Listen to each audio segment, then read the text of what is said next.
My sister and I lost our dad a year ago. He was my only parent. Mom was never in mine or my sister's life. Dad left money, inheritance, for me and sister, and she used her inheritance to get new cars and renovate her house. I live with my aunt right now cause my brother-in-law didn't let me stay with my sister. I'm planning on using my inheritance money to pay for college tuition. I've always wanted to be doctor but haven't decided which branch yet. My sister and I haven't been close. It started after she got married to her chronically ill husband, who was allowed to make backhanded comments about dad and mock his illness, and make a scene at his funeral. Only because he's ill and shouldn't be held accountable for his behavior. I've distanced myself, but my sister kept visiting a lot lately, venting about my brother-in-law's condition. He's been in and out the hospital for heart problems and in need for a surgery. She brought up my inheritance money several times, but I end up cutting the conversation. She then straight up asked if I could help pay for her husband's surgery and she'd pay back in less than a year. I felt uneasy cause if I give her money from my inheritance, which is a large amount, then there's no guarantee she'll pay back before it's time to apply for college. I'm taking a year gap, but I know my sister can't pay back that much and I felt I was risking my future. I refused to help and she had a meltdown at my aunt's house, calling me heartless, cruel with no empathy. She said that her husband's health should be a priority and I needed to help because education is nothing compared to someone's health, and asked if I'd be happy to see her as a widow and my nephew with no father. My aunt suggested others pay, but most of them cut my sister and her husband off. I argued that her husband's poor health isn't my fault after she kept blaming and guilt-tripping me. She kept crying, and although my aunt decided to stay out of it, she said that I should be prepared for permanent damage in my relationship with my sister if I don't help her now. She's been sending texts and pictures of her family telling me this is what I was saying no to. A happy, healthy family with a healthy husband and father. I cried and felt like I was being selfish, not good aunt and sister. I asked my friend and he said let them sell the cars and all the luxurious stuff they bought to afford the surgery, and warned me, if I give them money I'll never get it back and may not be able to go to medical school. It all began after the first month we started dating, and I don't know why I didn't end things right then and there. While I was taking a shower, he looked through all of the photos on my laptop and yelled at me cause I still had photos of me and my ex. I didn't even remember, cause I don't look at those photos and I guess I was too lazy to delete them. Also, I don't use that laptop so often since it's slow. So, yeah. I wasn't being sentimental. I've always been a nosy person and I admit I stalked his wall, his exes, even his parents, but it was all public info.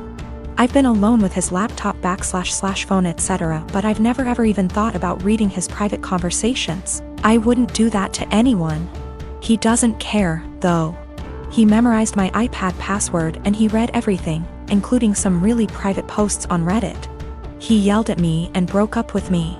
He occasionally lurks in my Facebook account, because I'm dumb and I'm always like, no, he wouldn't do that again, but he always does.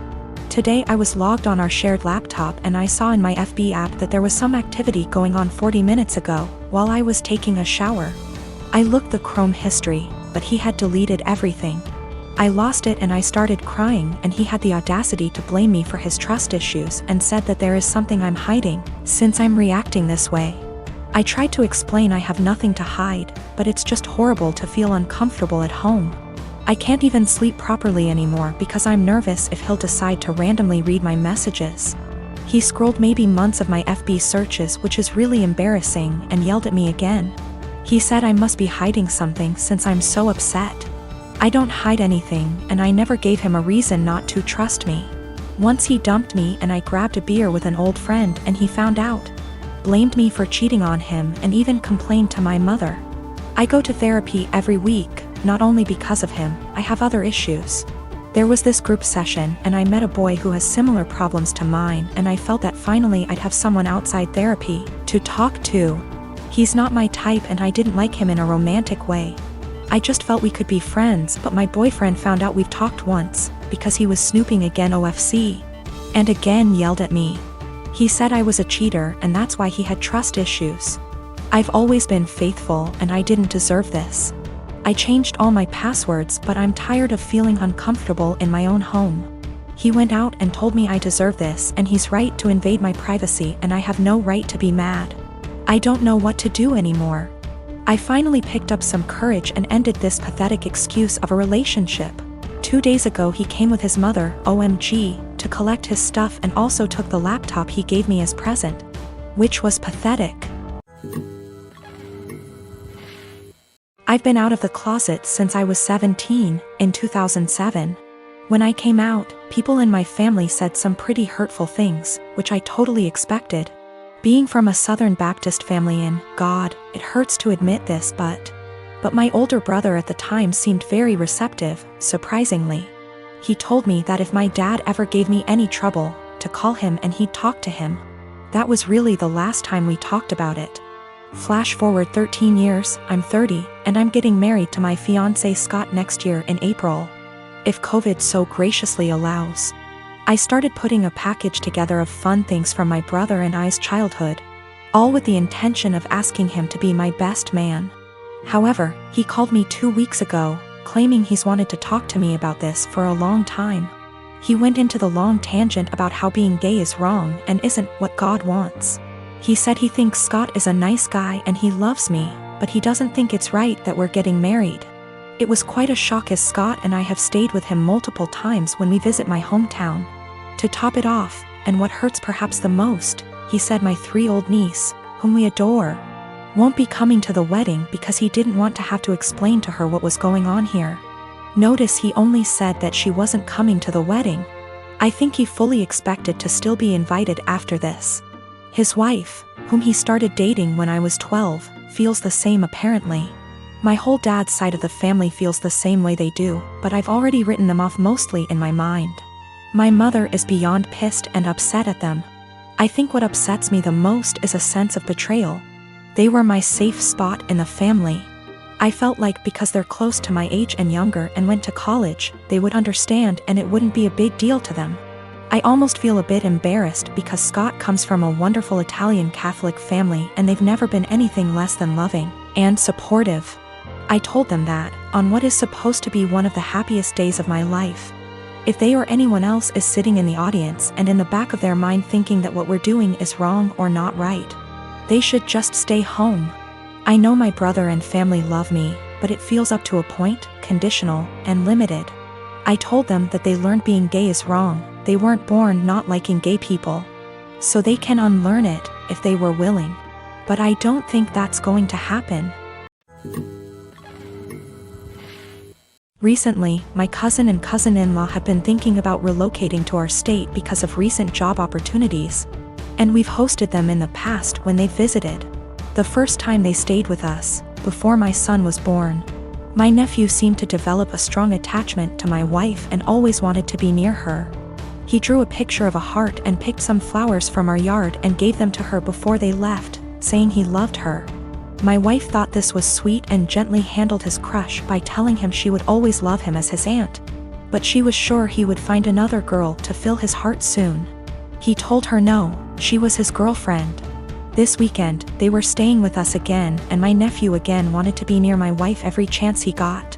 His mom and dad noticed and told him that because my wife now had to care for our son, she couldn't pay attention to him as much as before.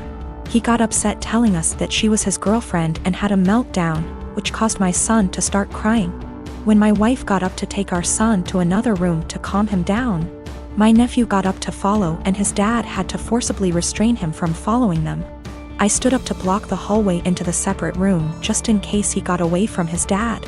Once they calmed him down, they apologized for his behavior and said they would keep better tabs on him.